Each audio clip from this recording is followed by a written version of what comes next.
Hello，大家好，我係周鍾俊昌啊。眨下眼又一個禮拜啦，又嚟到終極財智呢個節目。事不宜遲，我哋直入主題先。今日嘅主題係北水離棄啊，恒指失守。另外，銀行、保險、地產股咧都齊齊遭殃。最後當然都會講下啦，因為今日其實啲半導體股都大跌啊，我自己都有啲睇法。最後要講下啦，原來美股咧眨下眼咧港股就好差啦，連升咗9個禮拜咯，已經咁啊，而家準備即係完結最後第10個禮拜最後交易日啦。連升咁耐，其實係之後係咪必跌嘅咧？咁呢個從統計學上原來都有啲啟示，會同大家講講嘅。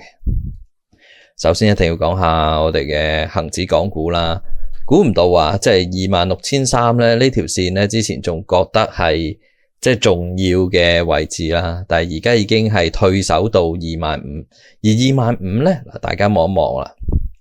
其實咧係自上年9月以嚟，即係話咧你數數埋埋而家6月咧，差唔多係3個季度噶啦 ，OK 嘅。如果你加埋嘅話咧，呢一個頂今日收市跌穿咗，當然你話中間其實都跌穿過嗰陣時咧。你當係有啲特殊事件啦，即係3月底嗰陣時係最 critical 即係美伊最 critical 嘅時候，港股穿過之後咧，即係中間就未穿過啦。即係話如果係跌穿咗嘅話咧，係大半年嘅一個頂或者叫做咧大半年嘅一個 party 咧就玩完㗎咯。咁係咪咁樣咧？嗱，嘗試觀察埋北水嘅表現先啦。其實咧最近呢3日，其實成個港股咧喺騰訊即係美團彈完之後咧，嗱，如果有聽我其他節目嘅話咧，都應該知道我當日收市之後嘅態度係點樣。其實我態度係冇追嘅，OK， 因為我都講得好白啦。其實就係即係當時講騰訊其實嗰個上升係比較技術性嘅夾淡倉，真係嗰個你話 AI 嗰個利好咧，其實係理據好薄弱，咁果然係碌翻晒落嚟啦。咁禮拜二升，禮拜三就第一日跌啊嘛。咁你如果望埋6月3號咧，禮拜三啦 ，OK， 北水咧其實係即係個淨買額都算係多嘅有180幾億咁呢個符合過去嘅一啲操作啦，但係好奇怪你見之後其實禮拜四、禮拜五咧，港股都係跌嘅，但係北水咧不單止冇保持一個高嘅淨買額，反而咧仲要係流出，禮拜五係加速流出，咁呢個就有啲反常啦。OK， 即係去到呢啲低位，過去一段好長嘅時間咧，北水通常都係會買貨加倉嘅，即係唔代表佢買完即刻係反彈啦，但係佢會係買咯，可能係接咗一段貨之後就先至見底咯。但係咧呢兩日咧情況唔係咁樣。咁除此之外咧，嗱，呢個亦都係我相信跟開我嘅觀眾朋友有 follow Facebook 或者有睇開我節目嘅朋友咧，應該一早咧都已經預咗啦。大家望望匯控高位回落啦。跟住渣打仲嚴重添，我放大少少俾大家睇呢個係咩技術形態三飛烏鴉咯不過佢係裂口式嘅三飛烏鴉，今日仲係一支大陰燭大成交添。禮拜五講緊係咩咧？就係其實我記得喺富途老虎被罰嗰陣時咧，個 weekend 咧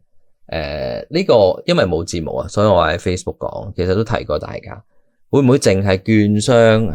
受影響咧？啲內地嘅個人或者內地嘅資金嚟香港開銀行戶口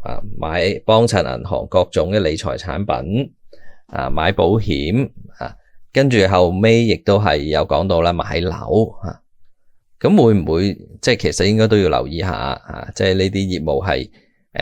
會受到嘅打擊或者影響咧？咁果然啦。終於都發酵啦，當然呢個唔係好事啦但係事實上就係咁樣嘛。而家嗰個資金嘅規範，你見友邦亦都係一個大嘅頂啦，即係你當係12月以嚟啦 ，OK， 即係都半年啦呢個頂，呢兩日跌穿咗，大成交嘅。跟住其實如果你望埋寶城，亦都係嘅，今日裂口低開，繼續掟落去，究竟咩人掟呢？會唔會係即係比較認識呢方面業務嘅人睇到有啲乜嘢呢？不過其實我唔係咁熟悉我亦都唔係做保險業嘅，但係其實都估到啦就係喺2個禮拜之前。最後呢，望埋咩呢？地產股啊，其實香港呢嘅樓市呢，近呢1年啦即係由上年年中開始咧，其實反彈咗都 overall 有10% 㗎，即係10% 係一定有啊，即係 overall 嚟計嘅話。而你見到新地咧喺呢個過程之中係受惠得幾犀利嘅，即係由幾廿蚊升穿100蚊，其實嗰陣時我都覺得有啲貴，最高咧其實咧係上過去接近85蚊嘅水平嘅，147.9。咁你見到咧呢個禮拜其實佢仲係行得快啲添，即係你無論由高位回落嘅速度啦，跌穿頸線，即係如果當126蚊呢個係頸線嘅話，跌穿頸線嘅速度咧，其實佢禮拜3已經係收市係穿咗126蚊嘅啦。如果咁樣度一度嘅話咧，其實回翻落去100蚊附近咧，105蚊咧，先至會有比較大嘅支持咯，即係可能呢啲位啊咁樣，甚至乎係要去到100蚊呢啲關口。因為點解啊？因為其實而家個大方向我都唔再即係氹起去講，就係你富途老虎之後，你見到中央嘅態度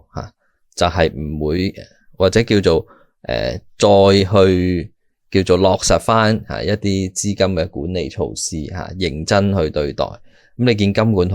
香港亦都係完全配合嘅，咁所以種種因素加埋咧，其實首先呢啲板塊即係已經係中晒啦我諗即係如果冇做淡嘅朋友，起碼你都應該唔會喺呢個時候就去追貨啦，追呢啲板塊啦。有聽我嘅話，咁另外啦半導體股咧，今日係禮拜5啦，大跌嘅即係你見韓國嗰啲都跌得好金嘅。如果睇翻我成日講嘅 SOX6 啦，即係呢個半導體嘅 ETF 嘅話咧，你會見到乜嘢咧？其實仲係喺高位嘅，當然盤前跌緊2點幾個 percent 啦，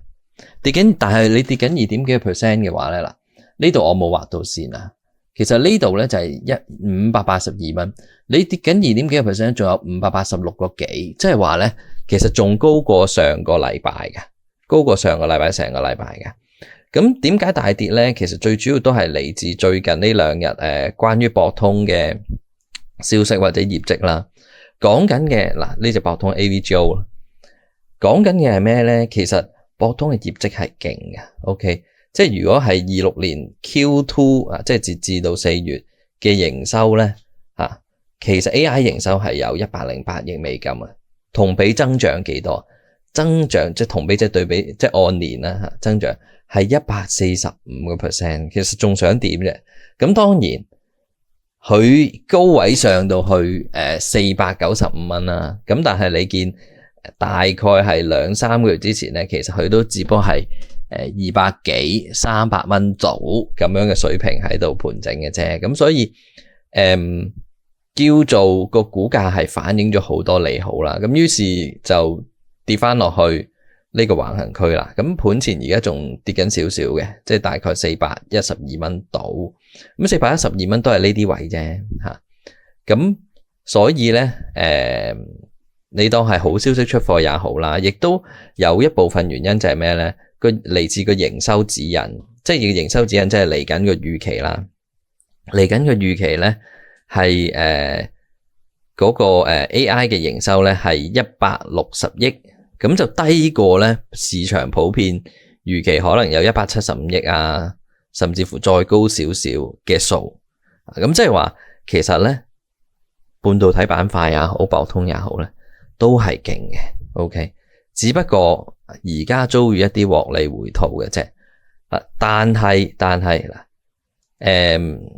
有即係我最近嘅態度都越嚟越講得越嚟越白噶啦，就係。雖然我都有睇好即係港股當中嘅半導體股，但係你見到咧，實在喺表現上面咧係不如美股啊。因為你見到今日咁樣沽落嚟咧，係穿埋80蚊，即係收市穿一支大陰燭咁樣。你話嗰個跌幅或者個反應咧，係有啲誇張得滯咯，有啲誇張得滯咯，